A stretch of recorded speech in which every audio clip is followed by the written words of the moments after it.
Hello and welcome to our first prequel podcast about Crescent City. Woohoo. Yeah. Um, so Crescent City is notoriously something that is hard for people to read, just because there's a lot of information thrown at you, and the world building happens very, very quick, and you could read the whole book without fully understanding how things work, and then the end gets a little confusing if you don't understand. So, we are going to do our best to help talk you through it. It's the best thing I Yeah. can say. So, full disclosure, I have read the whole book. Dana is going in blind. She read the first couple chapters. First couple chapters have almost all the world building, like, in it, really. But what happens is they throw all this world building at you, and then they just start, like, dropping characters in. And you're like, wait, who is that? And you have to, like, go back. And What's it's going confusing. on? Yeah, exactly. So, we have like a couple cheat sheets that we will post somewhere for you. I don't know if we can post them on Fable. Probably. um, we can figure it out. Yeah, we'll post them somewhere. And then we will, we're going to be referencing these. So, we have our main character, Bryce. Which also, I want to note in this that this book is written in third person. Yes. Which, unless you've read Throne of Glass, is new for Sarah J. Maas for most of you, because an ACOTAR is not third person. Um, Silver Flames, I believe, is third person. Yes, true. I also want to warn you that third person means that the author can lie to you. Yeah. There's deception. And I will say, again, kind of going into this blind and really only having read, like, the first 4 chapters and then the back of this book, I feel like we're getting deception, although the back of the book could also throw you off. Yeah, so, anyway, so Bryce is our main character. We're in third person, so we could theoretically switch to any, character focus, not point of view, because it's not really a point of view, but we could change to any character focus at any point. Bryce's best friend is the first person we meet, which is Danica. And maybe the fire sprite, we meet first. We hear the fire sprite, but we don't really see her. Lahaba, I want to I say. think is her name. Lahaba? Uh-huh. Yeah. Yeah. So, so Danica, we find out, so what is your understanding of Danica? Who is she? So, from what I've gathered so far, Danica is a werewolf of sense, for lack of better terms, a wolf, however you want to interpret that. She's been Bryce's friend since college. Like, they were they were roommates. Still are roommates. And I very much got the lead. Like, she's alpha of her current pack, and then beyond that, like, has a lot of untapped potential. And my vibe from her so far is she doesn't want it. She doesn't want all the power she's destined to have. Theoretically. Or she just doesn't care about it at all. Yeah. I don't know. Yeah. Yes, exactly. So, that kind of, like, it's very clear in the beginning that she is, like, on patrol, and it seems like she's some sort of, like, officer of some kind, like, peacekeeper of some kind. And so that kind of, then they start kind of talking about, like, the angels, and you're like, what the heck? And so it's like, how does this work? So, I'm going to break it down for you a little bit. So, because there's so many different types of people living in this city, everyone has to have a little bit of, I don't know, the piece of the pie, right? Representation. Yeah. So there is the seven heads of, and then they call the city like a bunch of different things. So Lunathion slash Crescent City. Mm-hmm. Um, so there's Micah's head of Central Business District, and that is the Malachim territory. I don't even know anything about that actually right now. The Autumn King, Five Roses, Fyro, Fey territory. Mm-hmm. So this is the Fey area. And so if you've heard of these books, you've heard of Rune Dannon, which is Bryce's brother, you find out in these chapters. That's his territory, but he's not the leader, he's not the Autumn King yet. He's the son to the Autumn King, which hasn't been spelled out yet, but that might help you understand who Bryce's parents are. Prime of the Wolves. So that is Moonwood. That's wolf territory. So that's where Danica is. The Underking. Oh, I can't wait to hear more about this. They don't touch on it at all in this book, and Aww. oh, I know. Aww. The Underking, the Bone Quarter, the Sleeping City. It basically hell, I think. So they don't necessarily say that hell and the Underking are the same, though. So that's interesting. They also mention Asphodel, which is like Hades territory. So that's kind of exciting. Like, I mean, in these chapters, I read something about Asphodel, and I was like, "Ooh." Yeah. About that. Yeah. So then we have the Viper Queen, the meat market, the Oracle, the Old Square, and the River Queen. So we don't really hear much from the River Queen, though.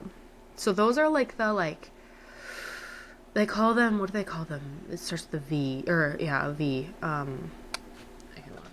I literally just read it. Baron? Baron? Vabaran. Because they're in Vibara or something like that. So that's like an interesting. That's another reason it's like, okay, they're in Vibara, but like Veneer. Veneer. And then Valbara is the continent. Okay, this is good. Midgard is the planet. Interesting about Midgard, because what also is Midgard? Midgard. Isn't Midgard part of the Tree of Life in Norse mythology?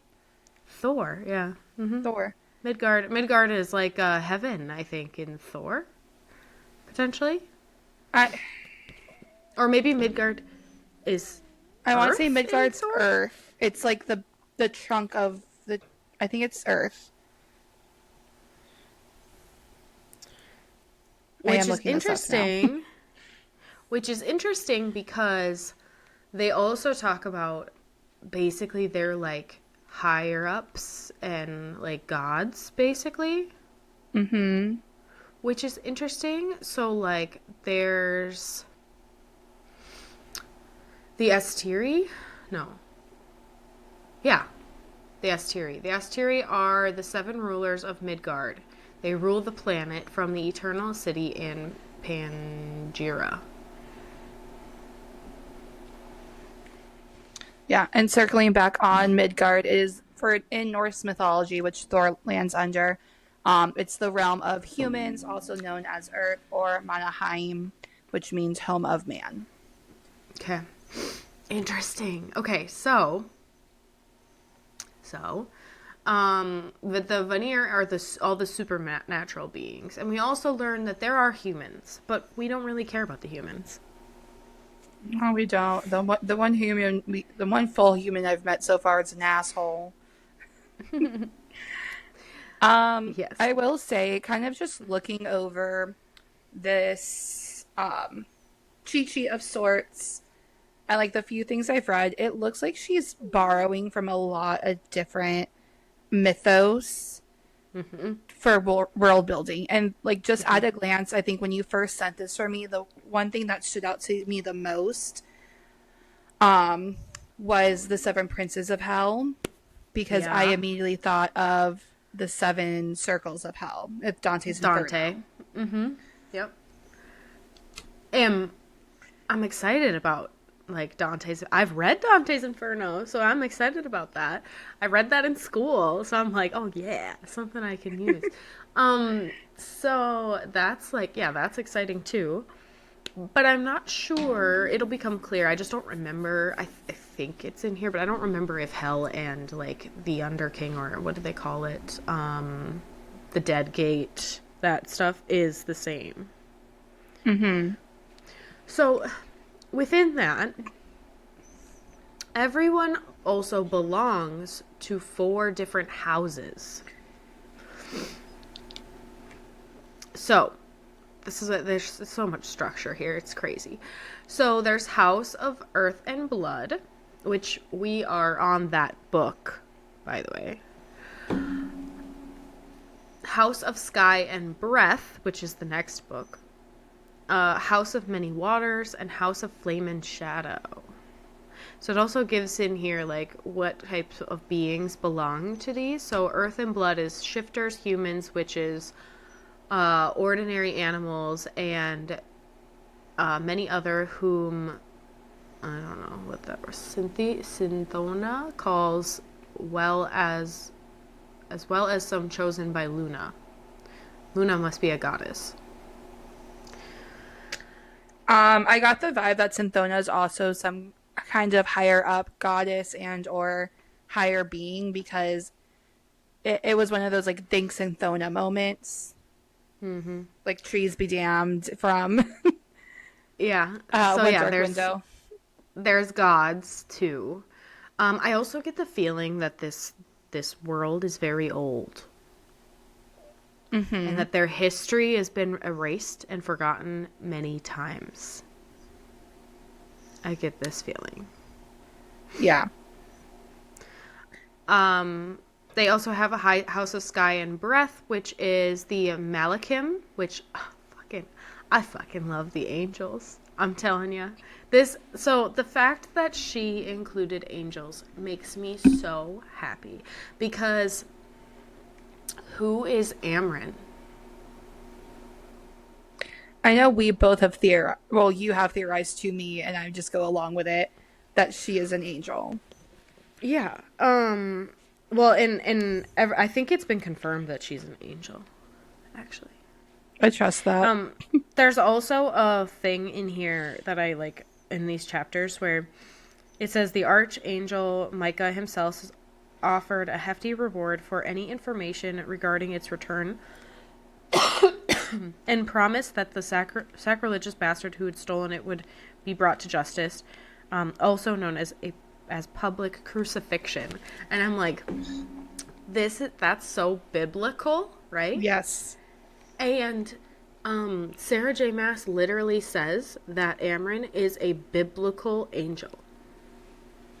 Ugh. So Okay. I'm like, is Amryn from Crescent City? But like a while ago, like a long time ago? An older version of it. Mm-hmm. It I mean, I'm sold on that, and I've barely read this book. Um, Mm-hmm. while we're just on the random extent of the Sarah J. Maas universe, and I know this isn't the case. Yeah, I know this isn't the case just because timelines and different realms. However, with Bryce having red hair, and who I can Mm-hmm. only assume to be her actual biological father, the sperm donor, if we will, being called the Autumn King, in my head, that's just Lucian. So yeah, I'm like, why is there only one like fae type of fae here? Does that make sense? I'm like, Yeah. I'm like thinking like, because I'm thinking of all the courts and stuff. I'm like, And why is it what? autumn?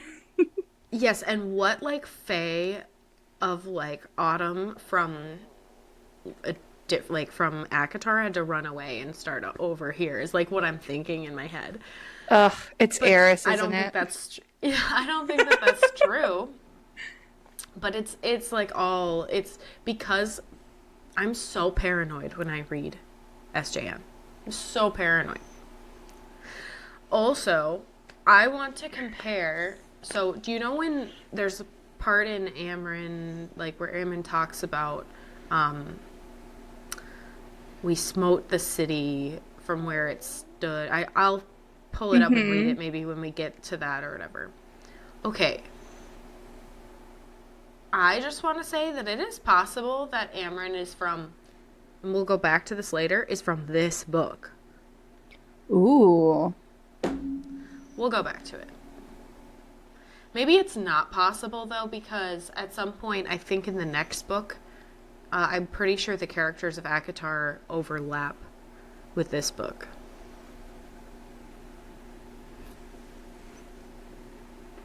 I don't know this because I haven't read it, but I'm pretty sure that like Reese is in the second book.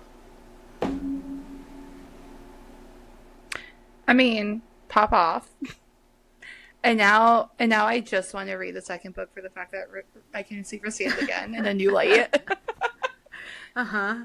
I don't know. I really don't know anything about it.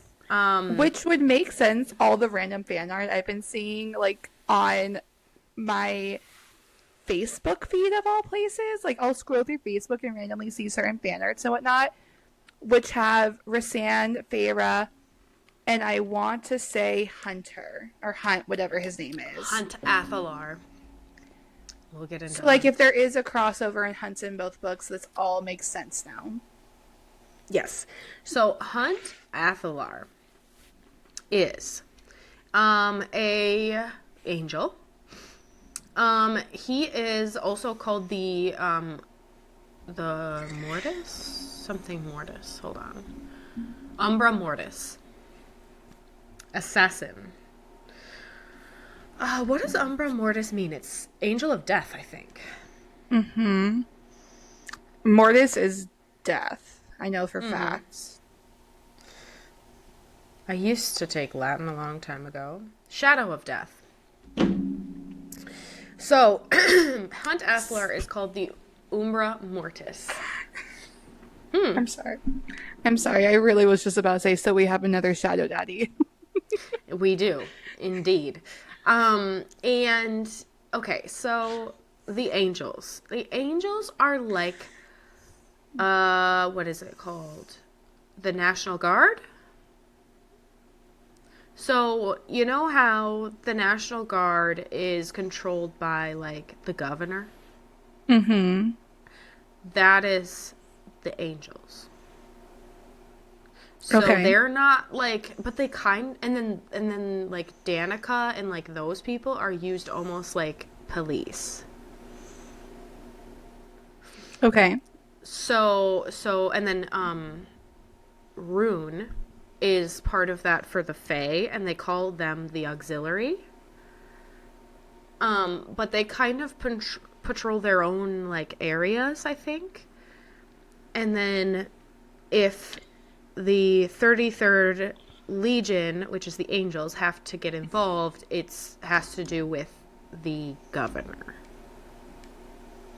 Okay. So then the 33rd Legion, they are like okay, so they live like priests almost, kinda. Like they live in the housing like of the city. Like they don't have lives really.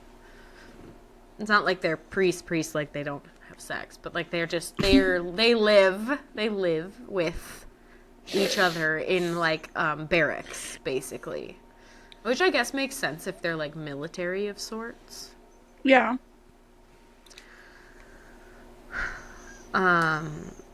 I would go more into just explaining who Hunt is, but you'll read that. We don't need to get into that. but they also are all slaves.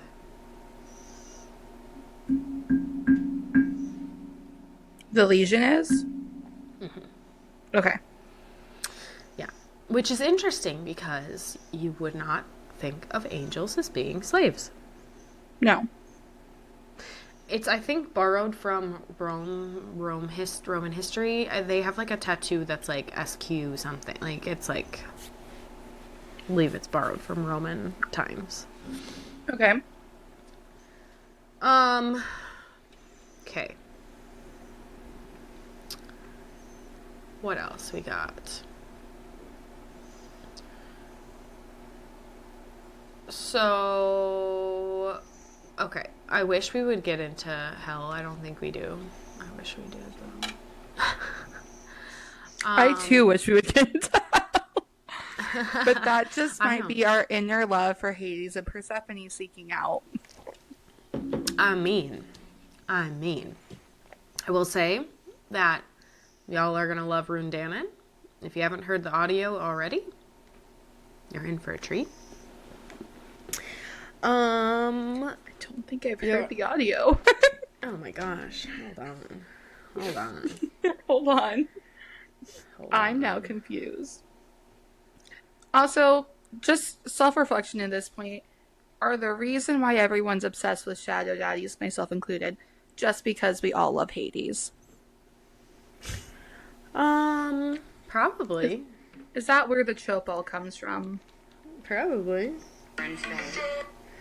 Rune Danon. Okay, hold on. Rune Danon, Crown Prince of the Balbaran Fae.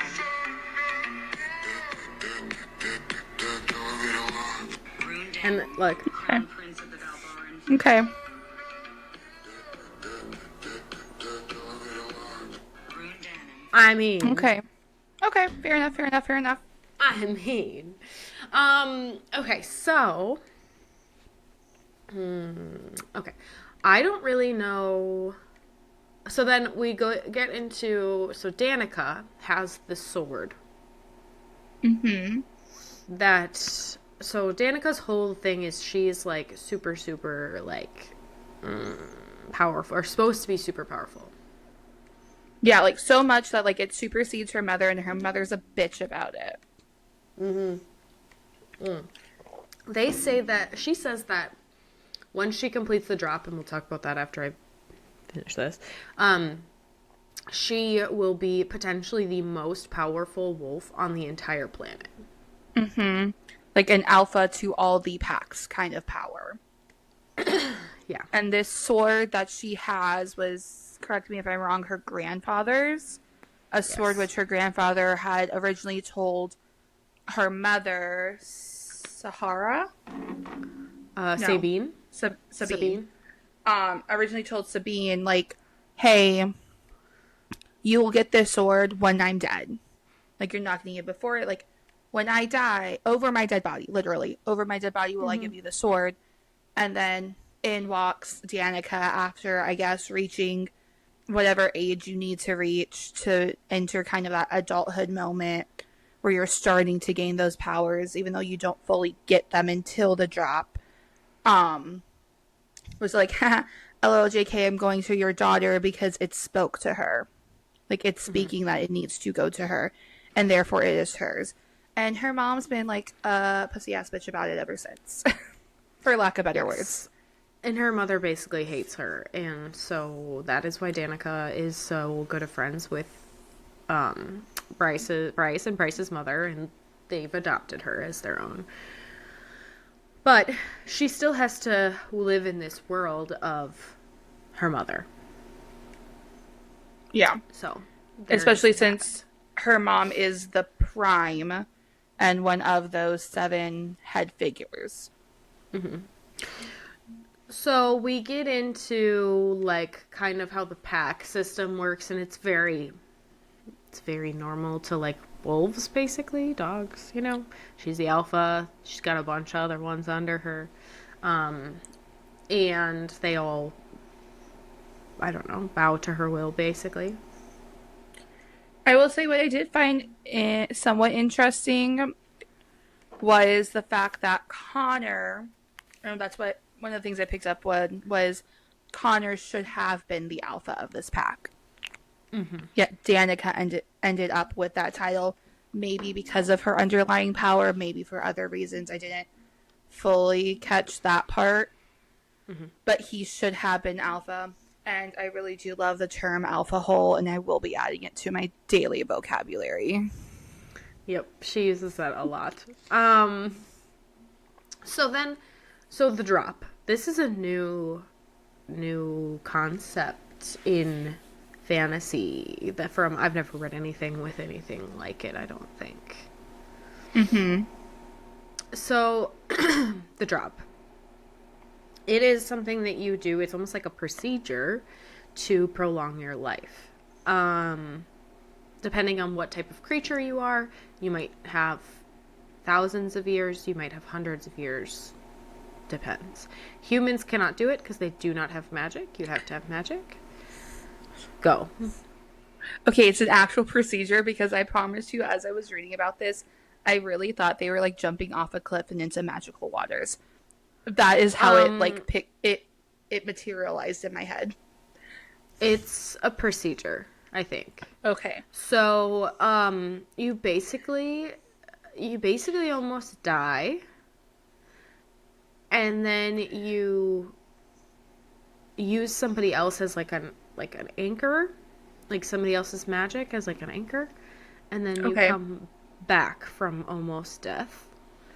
And then you are harder to kill. I don't know. It's like a... That makes so much more sense than me just thinking they're going cliff jumping into a magical lake. No, it's like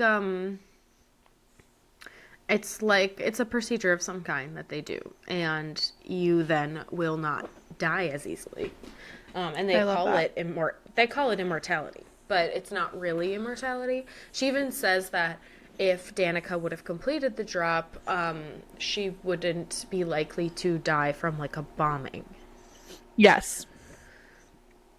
So there's that. And they decided that they're gonna wait till they're 27. I think I heard her say maybe 27 because it's the perfect age to be frozen at. Oh, can we talk about Fury? Yes, please. Fury is a very, very disputed character. Pay attention to Fury. Okay, Fury was low-key kind of giving me Amarin vibes. And just the way she acted. Mm-hmm. I have only just met her with Valerian in the book. Mm-hmm. She is a contract killer, though. That's like established. She has been a contract killer since they were in college. And she doesn't talk about it. And they don't ask her about it. And she also seems to like know all the higher ups of the city. Because she probably works for them sometimes. But nobody knows what type of creature she is. And I don't think they say anything about what type of creature she is. Well, and I know that like Bryce mentions during while she's waiting for her and doing that like kind of internal third person monologue type of thing, that it's like impolite to ask what somebody is and what house they belong to. Mm-hmm. And I did kind of have to pause and re-look at the book I was reading, what the title of this one was, because there's a lot of mention so far to the house of Flame and Shadow. Mm-hmm. More so than nobody has mentioned Earth and Blood yet that I can recall. No. No. There's a lot of mention to the place I really want to go, but whatever. Hell, let's go. Yeah, exactly. The place I really want to see in this book, but we don't. So yes, Fury, super interesting. Pay attention to Fury. People have lots of theories about who Fury is and if Fury is from different universes. They also talk about witches a little bit. They touch on witches. Mm-hmm. And witches are from Throne of Glass, so that's interesting. And I would love to see more of the witches. And I'm wondering if Jezebel is a witch, right? She, a witch, yes and no. She was described as like a witch, but like an enchantress. She's ultimately an enchantress because she is a witch that something went wrong with. Mm-hmm. So she's not like fully a witch for some reason that has yet to be explained, if it ever gets explained. So Jezebel is her boss and is a like antiques dealer and is super rich. And I, she's a I get a bitch. feeling that like everybody in this universe except Bryce and Danica. no, even Danica has money. Oh, okay, yeah, probably true. Danica has money, and I know that from the one statement of if we use Danica's money, we could be living in a better apartment, like a Oh penthouse. yeah, yeah. Um. So yeah, Jezebel is an art dealer, and she is her boss, and she's really strict.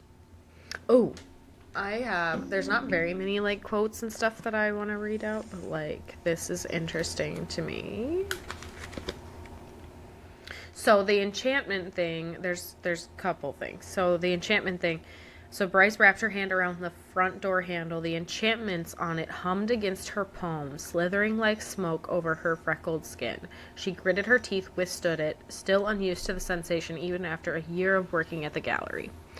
So like there's like spells on this place to keep it safe, and it is so well guarded. It's probably one of the most well guarded places in the entire city. Well, like to the point as well that she had she being Bryce comments on the fact that uh there's still this like older generator there, right? They still use like a gasoline powered generator.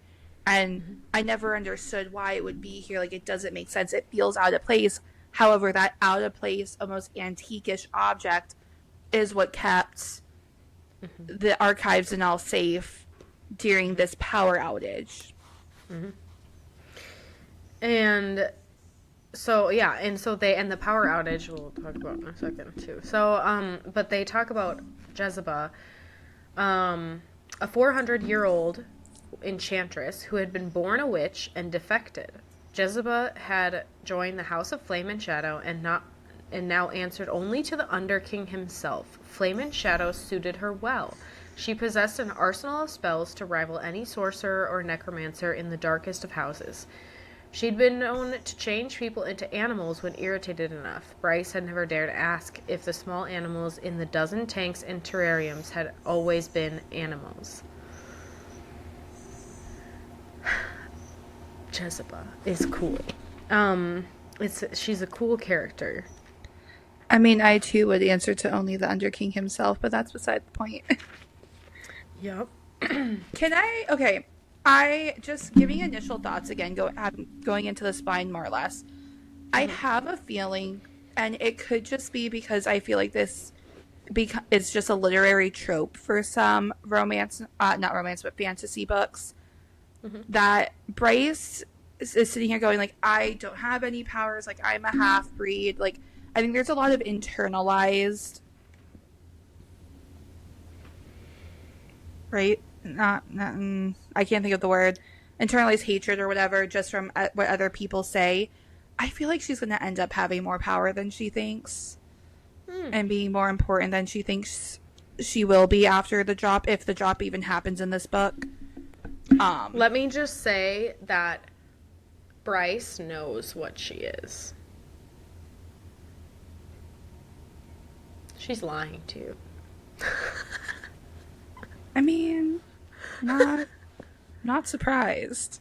I'm expected to be lied to. That's why I think there's more there. So there's I will say I told you to expect an unreliable narrator. There are so many times in this book, so many, where you've been lied to, and you feel so like hurt by it every time.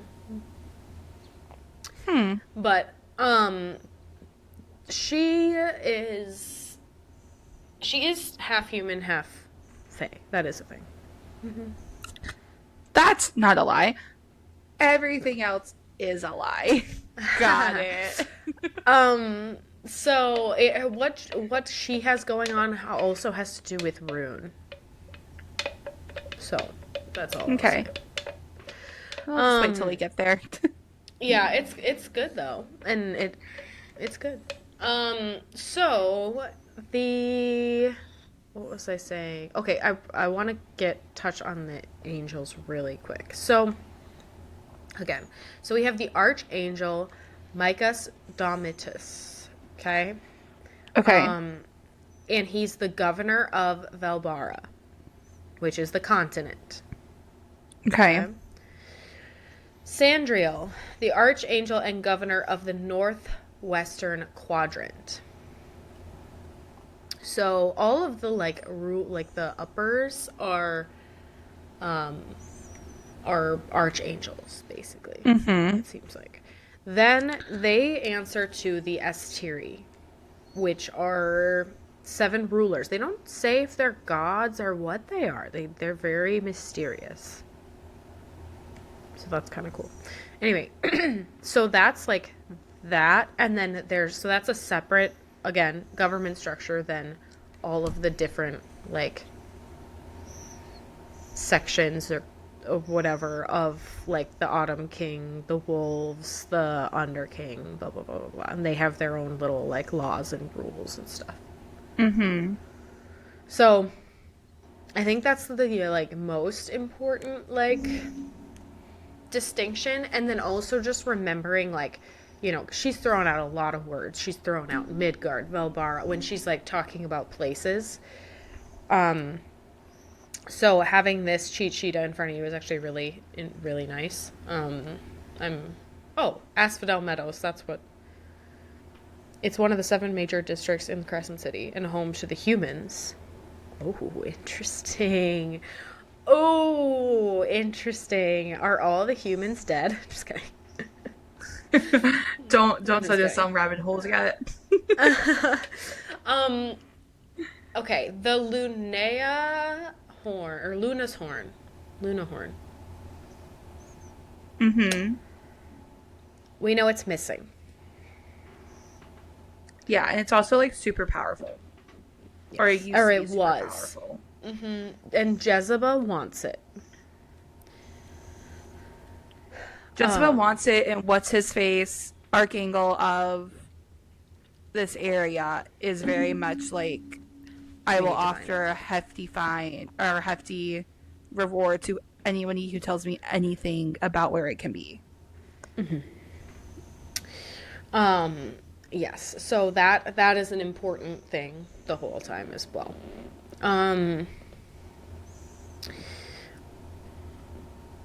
Hold on. Sprites, this is a little note, were kicked out of their house as a result of their participation in the fall and are now considered lowers, though many of them refuse to accept this. Interesting. Who and or what is a starborn prince? Where does he fall in? I'm reading the Luna Horn description. Where does this dude fall in things? Rune is starborn. Okay, what is starborn? Because I'm thinking of a different author right now. I don't know if I can tell you what starborn is because it's such a like. It's a big thing. It's a big thing, and it's treated like it's a little thing. Okay. So so Rune can essentially like he has a special power the whole time, and he has like little flickers that he can do with his fingers, and they say that the starborn like trait has passed down from generations, right? And it's gotten less potent every generation.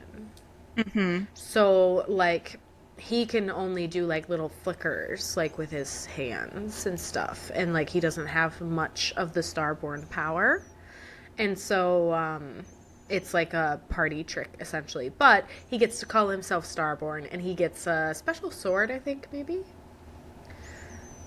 but he is the starborn prince.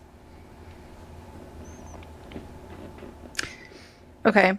As Starborn is being said, I'm also glancing up on the guide where it says Star Eater as one of the little seven princes of hell. And I'm just. I don't know anything about that. So it's a lot of stars here. Yeah, I don't know anything about that one. They also have like up here Sirius, the Wall Star or the Wolf Star, Mm-hmm. deceased, killed by Star Eater. So I don't know. It's like Star Eater sounds like someone who kills Starborn people, maybe. Interesting. I don't know anything about that yet. Now, okay, the history is interesting. So, okay. So, the Northern Rift, the Crossing. The first Vanir supernatural beings come to Midgard. Oh, that's interesting. I didn't realize that. Through the Northern Rift eons ago. Okay, and a rift is basically like the same thing that drug, like the bone carver and all And to Amryn. places. Amryn Yeah. and cool. Also, so one thing to know about Throne of Glass that isn't like a spoiler or anything is there's something called word keys. So word keys are ways of traveling to different realms. So that is the connection of like why there can be travel between realms. And so those were built and held by the people in Throne of Glass. Okay. So, anyway, so the rifts could be all a result of these word keys. And because they've been around for, like, ever. And so they could be results of that. Okay. So this was an event in history known as the Crossing. Humans and ordinary animals were the original inhabitants of Midgard. So this was Earth. Mm-hmm. This was Earth. I love this. The Vanir come from different worlds. Fae came from their Fae world. The calendar marks the time and before and after the crossing as HE, Human Era, and VE, Vanir Era. The Northern Rift opens to other places, realms, and planets. Okay. Don't you love Crescent City already? Theoretical. Yes. I also think that I would love to just see a fragment of Sarah J. Maas's brain because to come up with these things, because she's now also set herself up. She has a series that goes through witches and basically introduces these how all this is happening. She has a series with the Fae, Perinthian. That is your Fae world. She's now opened herself up to do a whole werewolf era. Vampires. There's vampires. Vampires. And literally anything else that all connect, and it can be the most subtle of connections too. She has set herself up for life with literally one series. Yeah, she needs if there is like a potion that gives eternal life, we need to give it to SJM. I need this all to be completed before anything happens to her or she decides to retire. Or beg and hope she has it written down somewhere that can just be posted, like post-mortem. And I know that sounds morbid. She has to have like a murder wall. You know what I'm saying? Like yes, she has to have one. There's no fucking way. I am begging because I know there's tell of like a ACOTAR either TV series or movie happening, or theoretically post-production, pre-production, whatever. I am begging that this takes off and we get the SJBU as actual movies. Arguably, this would make a better movie. Oh, yes. I can already tell that from the bit I've read, especially with character deception. My whole thing, when you have character deception and you're in third person and there's nobody trustworthy, those are the movies I love. I know. And arguably, it's like, all the book girlies would make this the new MCU. Yes, exactly. Exactly. Like, what the heck? They need to, like, whoever did, like, all of the Star Wars stuff needs to do this. Like, all the new Disney Plus Star Wars stuff needs to do this. Ooh. Ooh, yes, but also I really don't want Disney to get their hands on this. Correct. I mean, don't Correct. get But me they wrong, I do, have a love-hate with Disney. I just don't want Disney to have their hands on this. though, have the means. They have the means, they have the money. Lucasfilms taking over this project would be amazing. As long as it can stay separate and independent from the rest of Disney. I'm sorry, but could you imagine a theme park for Akatar? Okay, fuck it, Disney, this is our open casting call. I know. That's what I'm saying.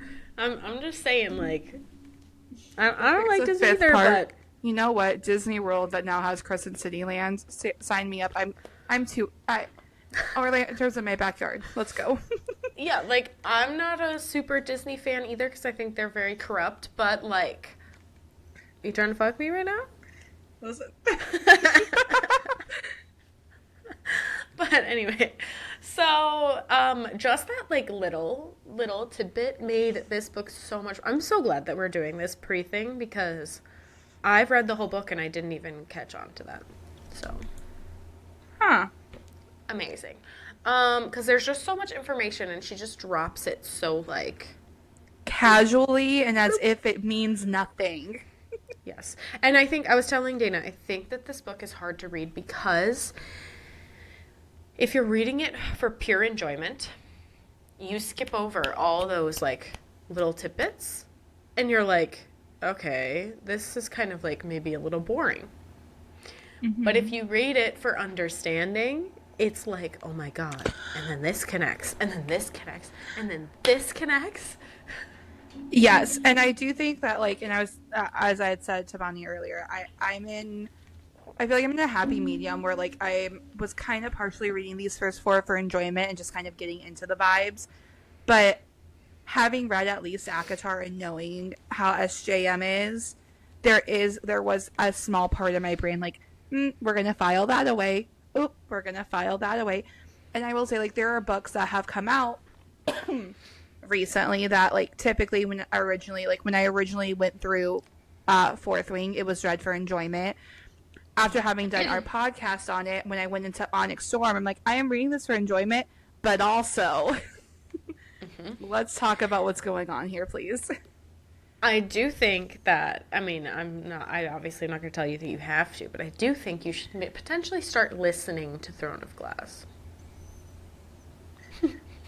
It will happen once I'm done with Blood and Ash. Got it. You have my word. I need to finish, or at least catch up on Blood and Ash first. So I haven't finished the last book of Throne of Glass, and I need to. But I am pretty sure that I hear that it like completely breaks your heart. So, so far, which by the way, I'm gonna warn y'all because I was warned. And I didn't know what was going to happen. And it's not a spoiler, but I think you should be warned that in Crescent City, I don't know if anyone's heard this already. I can't remember what chapter, but it's in the beginning. She breaks your heart in the beginning. Like, right off the bat. It happens. So, just wanna warn y'all that that's coming. And it's rough. And it is what it is. We're going to need a low-key debrief after this, because I'm going to need a slight trigger warning of what this heartbreak is, because there is one that I will not be able to recover from currently. Yeah, so, it's like, yeah, like, it's well known. It might be chapter 6. It's like, it's like early on, like really early on. I just need a yes or no. Does it have to deal with her parents? No. Okay, then I'm fine.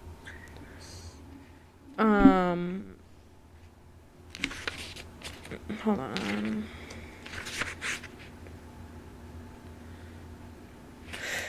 Okay, so I think it's 7. No. Nope. I don't know. It happens very, very fast. I can look it up on my phone, probably. Anyway, I liked knowing that it was happening, and I liked knowing what chapter it was going to be.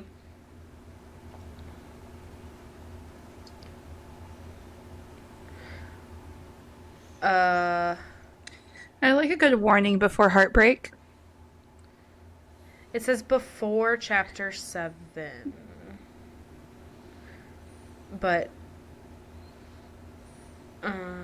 anyway. Anyway, so, yes, it's like, SJM is known for ripping your heart out. However, I have only read, and I don't know, you don't know that yet.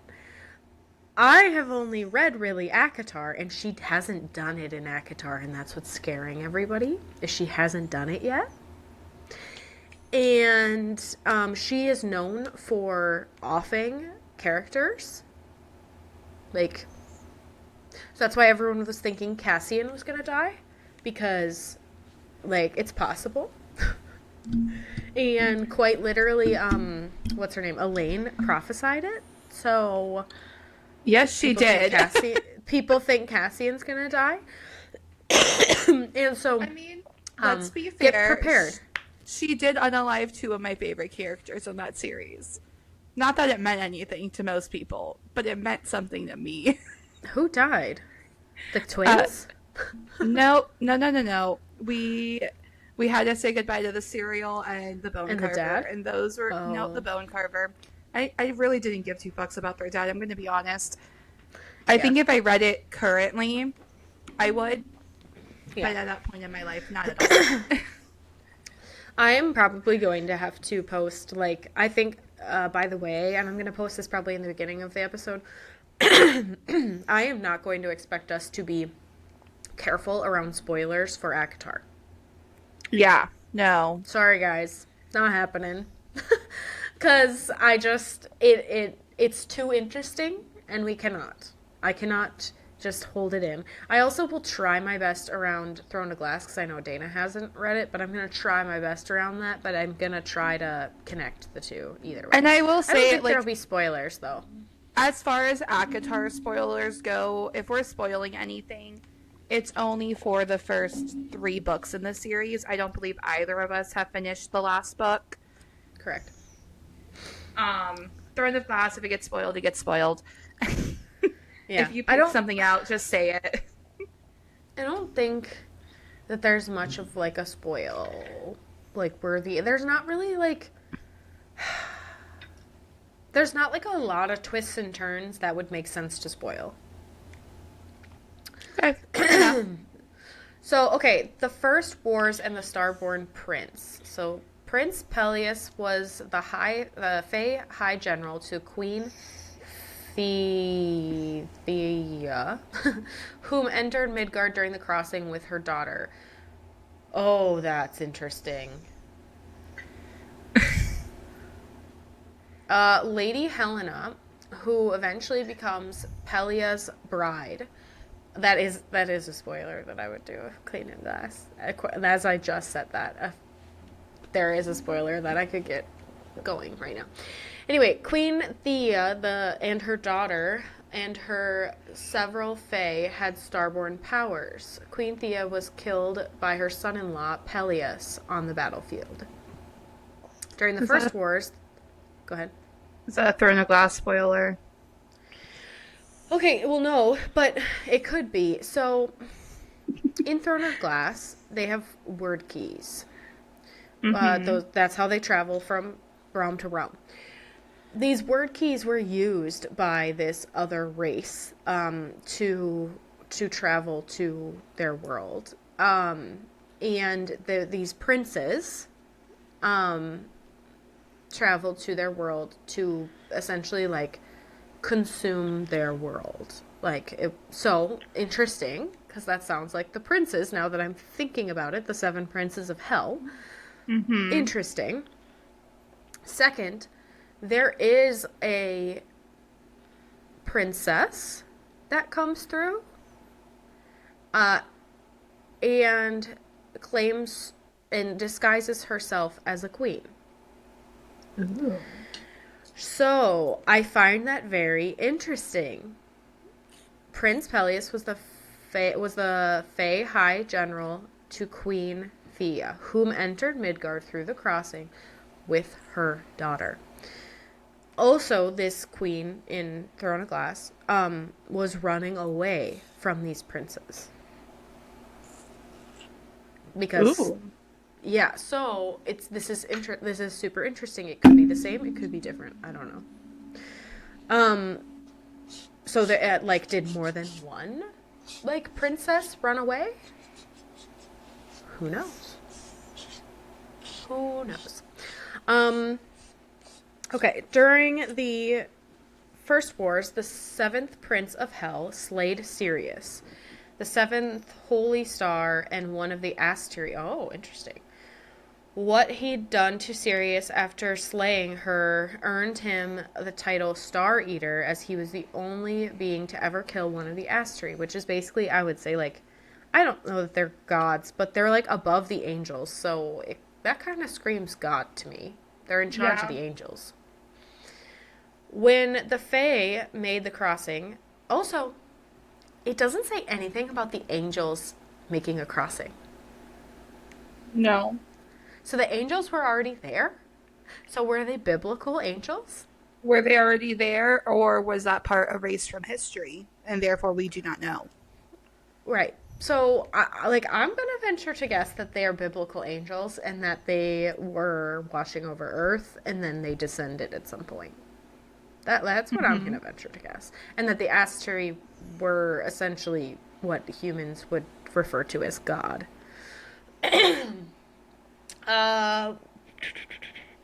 What he'd done to Sirius... Oh, no, got it. When the Fae made the crossing, Peleus wielded Luna's horn, a weapon forged in the Fae's homeworld, and used it to battle the demon hordes. The Star Eater had a new horror by using Peleus's blood that he spilled in the battlefield and his own terrible essence to create a beast twisted out of the collision of light and darkness, and they called it Crystallos. The beast was made to hunt Luna's horn. Interesting, because Crystallos, I'm pretty sure, is a demon name that I've heard in the past. Okay. Which would make sense. During the final battle, Prince Peleus and the Star Eater faced each other for 3 days until the Star Eater was about to deliver his final blow, but Peleus was able to summon all the horn's strength and banish the Star Eater, his brethren, and armies back to Hell, and he sealed the Northern Rift forever. Oh. And the rift So this sealed. rift was open for like at least a week. If not longer. So the princes are not from the Hell is not from what's it called? The underworld or whatever. The Underking. No, it seems to be like their own special prison. Also, I'm just saying this whole like Prince and Star Eater thing, that sounds exactly like the people from Throne of Glass. The bad guys from Throne of Glass. Okay. Sounds exactly like it. So I would guess that it's the same. 200 years ago, so this is Sahar's rebellion. This has to do with Hunt Athalar. 200 years ago, Sahar, the Day Star, had rebelled against her fellow archangels. Her twin sister Sandriel and the Asteri, because she wanted a world free of rigid hierarchies. Sahar was killed in battle by the Battle of Mount Hermon, and her rebellion failed. Her 18th Elite Legion and 3,000 warriors were enslaved by the archangels. So not all angels are enslaved. Just these. Just these. Including her general/lover, Hunt Athalar. So this this 33rd Legion, or whatever they're called, is comprised of rebels, is what I'm hearing. Maybe not all of them, but there's quite a few, yeah. Okay. And Hunt is, like, in trouble more than anyone. Like, he has a sentence to work off, basically. 40, so this is so this is after that. So this is the Human Rebellion. 40 years ago, marked by the beginning of the Human Rebellion against the Vanir, the Human Rebellion remained confined to the northern reaches of Pangaea, the sprawling territory across the Holdren Sea. Okay, that's all we know. The Ophiron Rebellion. A rebellion with the Lunaeathaion to aid the Human Rebellion, led by Philip Briggs, leader of the Cuirass. A group of human rebels were planning on a series of bombings in the city to aid their cause, but were stopped by Danica and her pack. Briggs was captured and put in prison. And the biggest thing about the unfortunately. biggest thing about the first couple chapters is that Briggs is going to get released. Boo. Whew. Okay. That's a lot. That's a lot. There's a lot going on. Mm-hmm. Thoughts? Thoughts are, I am now going to be very much on the lookout for and not trusting of anything people say. Not that I ever trusted them. It was an SJM book, let's be honest. Yep. And you're ready to get hurt again. Tis the nature of reading SJM. Yes. So yeah. I will say that if you're curious as to what this book is like, it's basically like a detective novel. And I know that's not what you were expecting. I know. It's very strange. But that ends up being what it is. It's like a detective novel. Okay. I mean, I do see that in the sense of there's something going on, and the minute I started reading and I clocked that it was third person, I said, I knew to myself there was going to be somebody I'm not trusting, if I trust anyone at all, and there's going to be something more happening there. What is being hidden? Something has to be hidden for it to be in third person. Yes, agreed. And it's a common theme throughout the book that it's just... I still don't know at the end of the book if I can trust everyone. Like, I don't know. I trust no one. Yeah. So, I'm hoping that everyone kind of understands what's up. Any other, like, questions about how things work? No, but are you ready to get my voice memo screaming whenever this big heartbreak happens? Are you going to read it today? I was going to ask you. Yeah, I might. I don't have any good. other plans. It's not that far from where you're at, so I mean, I would. He goes, I'm waiting. We're playing it on the next episode. Yeah. So I guess the only other thing we didn't talk about was the gates. So these are like old rose quartz, big, huge arches that are around the city. And they all connect. So think of like, there's like a central one, and then think of them as like lines to other ones.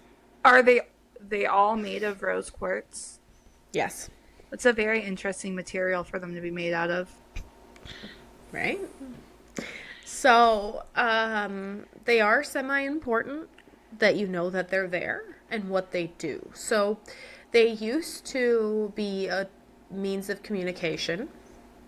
They also take a drop of power from you every time you use them. So, and then also when I highlighted it, I know I did, but Bryce says, like, they take a drop of power never to be seen again. So it makes me wonder, like, is that power not regeneratable? You know? Yeah. Um, yeah, so that was like, huh? Um, I also think that it's kind of funny that these gates have gone from like they were communication devices right before phones, because now she's like, well, now people have phones, so they don't really get used for that anymore. And somehow with putting strict like hours of operations on them because people were using it to just be assholes when yeah, they were 'cause they're drunk drunk. or People high. being Bryce and Danica. People being Bryce and Danica, let's be Yeah. honest. That now people think it's like this omniscient, like wishing well. Give up some power, make a wish, it might come true. To the point where like you'll have people who have like legit wishes, and then you had Bryce going, I wish Danica got a fucking manicure. I know. Yep. And so they also, it's like, I see it as like a metal like disc that's on it, Mm-hmm. and you have to touch it, and then it takes a drop of power, and then you can speak to it, and then it'll relay that message. Even to, while they were doing it, there was someone on one of the other ones had put in titties.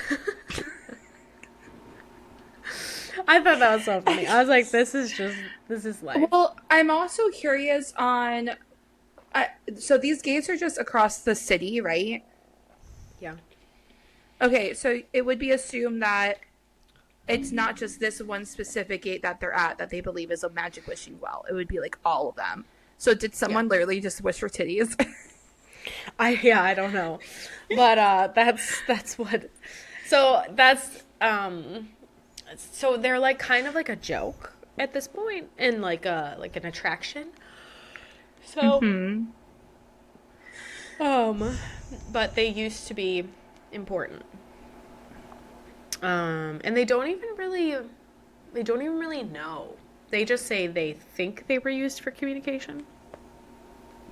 They don't know anything really. Yeah. Which is interesting. They don't do a very good job of documenting their history, it seems like. Which is Which crazy. that's, yeah, especially in that age. Oh, that was another thing I wanted to just like mention quickly. There is a little quote in there that says that Lahaba, the fire sprite, is she says that there's like texts and paintings and all these artifacts that she's guarding, but it hides the real thing that she's hiding, and I don't know what that is. Okay, but can we also talk about the irony that you have a fire sprite who is just Yes, pure, literally made of fire, guarding guarding books books? and art. Is it because she could put out a So, fire? well, it's like, okay, is that all like a front for something bigger? Is it a front? Is it because fire sprites can put out fire? Are you just making a cruel reference to like the burning of Alexandria? She also says though that she has, what is this? What's the name? She also got the chimchera Mm-hmm. as another means of guarding something like special. The shrinks chimchera. It's like a dog. Yeah. So that's interesting too. So what is she guarding down there? What What's needs to Jezebel be got? guarded? And it's not like we've seen down there yet. Right. So that's all interesting as well. So we're gonna post all of these because this will be very helpful for you guys to have. We're gonna post these somewhere, these cheat sheets, because this already helped me quite a lot with everything. Going into the 33rd Legion, it'll be helpful for you to know. So Hunt Athar is the assassin, the Umbra Mortis. Isaiah is his commander. That's all that really matters. That's all that really matters. Hell yeah. Well, it says Micah is his owner slash boss. So his owner, forgot he as was a in he's a slave. slave. Yeah. Yep. So he really answers to Micah, but his like hierarchy, Isaiah's his commander. Yeah. I think that's everything that you're gonna need to know going into it. Ooh. Isn't it exciting? It is. I'm excited. I wanted the chance to get people excited about it because it's hard to get through the first few chapters. Reading it's a labor of love. Yeah. And I will say that, like, I really enjoyed the first 4 chapters already. I'm kind of already sucked into it. Would I have picked Crescent City up in general anytime soon had it not been for book club? Honestly, probably not. Mm-hmm. It's, to me, going into SJM is such a daunting task that, like, you have to be fully mentally prepared for it. And when you're elbow deep in another series, you're just like, ooh, okay. But the fact that I'm going through it with you guys. I have a cheat sheet. I love cheat sheets. I'm excited. I'm already into it. And it's one of those things like, wow, why haven't I read this sooner? Well, and like respect to JLA, respect because I love her. But she plays at doing what Sarah J. Maas does. Yeah. Like I just Yeah. I can't. I love JLA, like, you know, a lot of people don't because I think that they're comparing the two. And unfortunately, I think JLA got too far in her series before she realized that she could connect everything, and then she didn't plan those Easter eggs in As her much as she books. should have. Yeah. And so I think SJM had much more of it planned out because Throne of Glass was her first book, and I don't think she planned out anything with Throne of Glass. But the way that Throne of Glass is written and its connection to other universes and stuff, like I don't think she did it on purpose, but that set her up for like ever. And didn't she write Throne of Glass at like a In crazy young age? like high school. Yeah. Which very much, having been a high schooler who took a creative writing class, and was extremely addicted to things like fan fiction and whatnot, I could easily see like the thoughts of like, well, if I just plant this one obscure detail that like there's this thing where you can jump through different realms, I could connect everything together and no one would be none the wiser. Well, and then like it's like ACOTAR was like her Happy Fun series, and then Crescent City is like her like, all right, let's pull it all together type Yeah. series. So I think Crescent City was written to pull everything together, and so that's why I am not taking any chances on what's connected and what's not. Yeah. Because honestly, Because it could all be connected, or she could be sitting here fucking laughing her ass off at everyone trying to make connections and being like, nah, it's just a coincidence. yeah, but I don't know. It's really, I don't know. It all just hints a lot at her stuff. So I love it. They say that this Fae came from the Fae world. So they came from ACOTAR.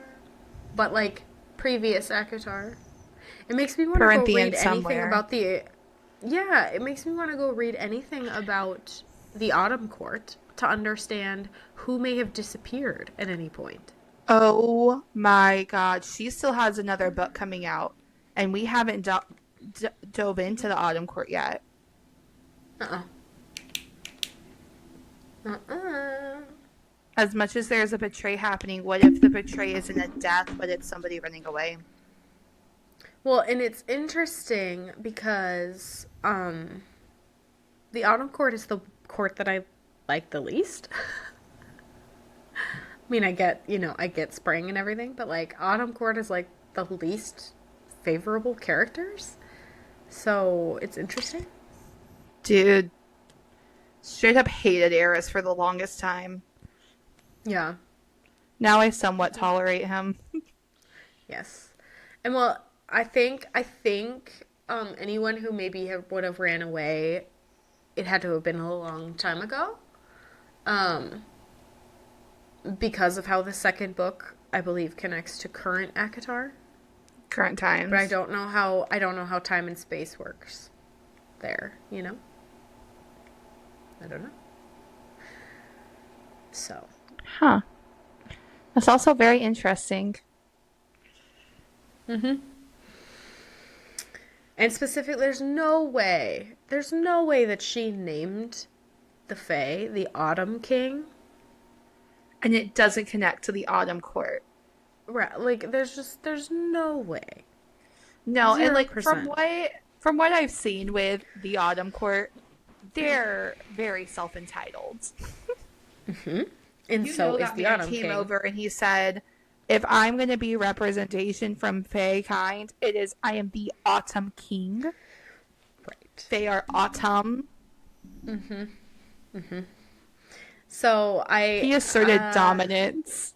Yep, and this is good. This is exciting because it actually legit says that they're from there. Oh, there's one more page that we didn't read. Oh. Locations. Hell and Midgard. Those are two different planets. Mm-hmm. Continents. Pangira, which is so close to Pangea. Yes. And Velbara. So the Eternal City is in Pangira and Crescent City is in Velbara. Avalon is part of Velbara.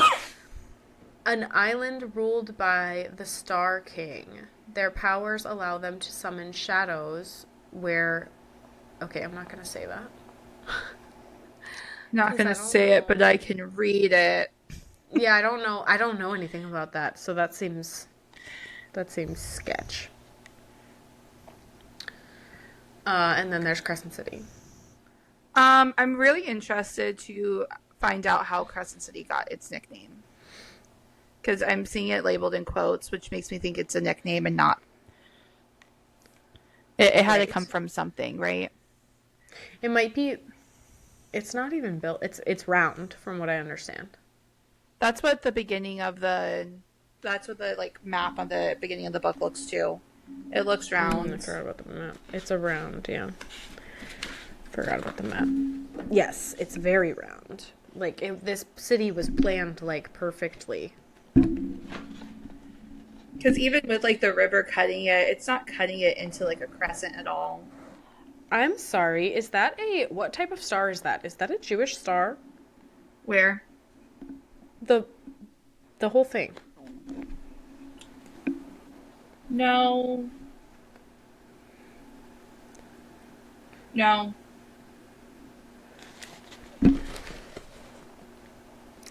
It looks like a star. Well, Starborn, I guess.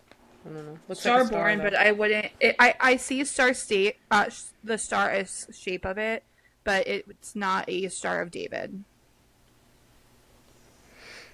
Interesting. Interesting. I say that mainly because where that 6 point would be is completely cut off by the river. Mm-hmm. It's too interesting. I can't with it. So, I would love to know what you guys are excited about. I think I will probably try to communicate that everyone should read the first 3 chapters before watching this episode or listening to this episode. I think that might be important.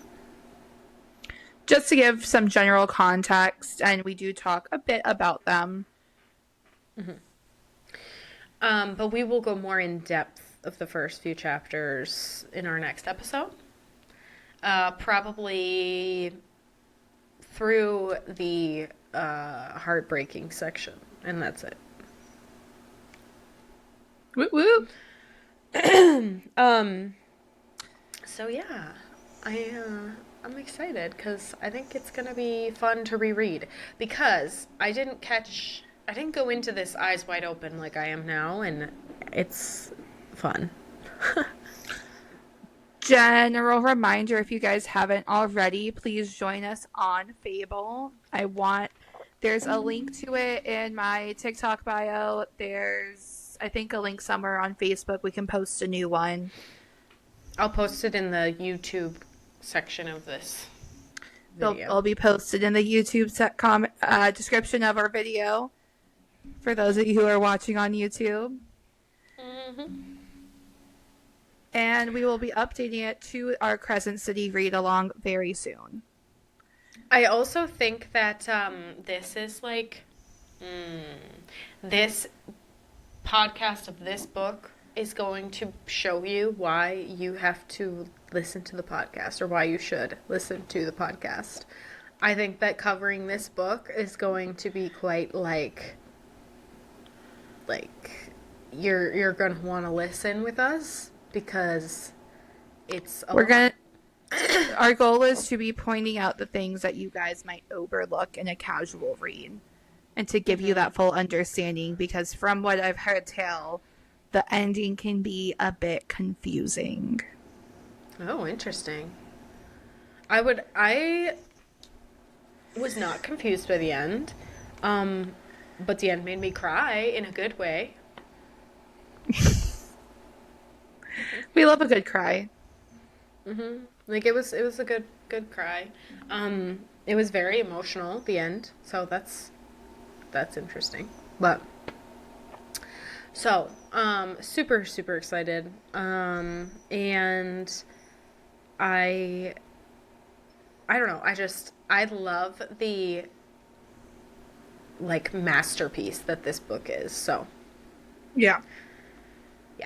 this like in one book shows SJM's like masterminding. It's crazy. Ooh, can't wait. She is like an amazing person. Well, maybe not an amazing person, but she's an amazing, I don't know how to describe it. She has I don't know enough about her incredible to say she's an amazing mind. person. Yeah. She is an amazing creative genius in the way that she has pieced together all these different pieces of information. Yeah. We won't speak on her as a person. In general, for this podcast, we will always separate the person an author is from the works that they create. Correct. We also like I don't want to, ever get into the politics of that. I just want to have you enjoy good literature. We're just enjoying books. We're not going into the people. We're here for the vibes. Mm-hmm. Yes. Anyone who lives a very public life deserves a little bit of just grace in general. So that being said, that is what we have for this one, and we will get diving into the actual physical chapters next time, because I think we've covered all the backstory. Yay! Can't wait. Yay! See you later.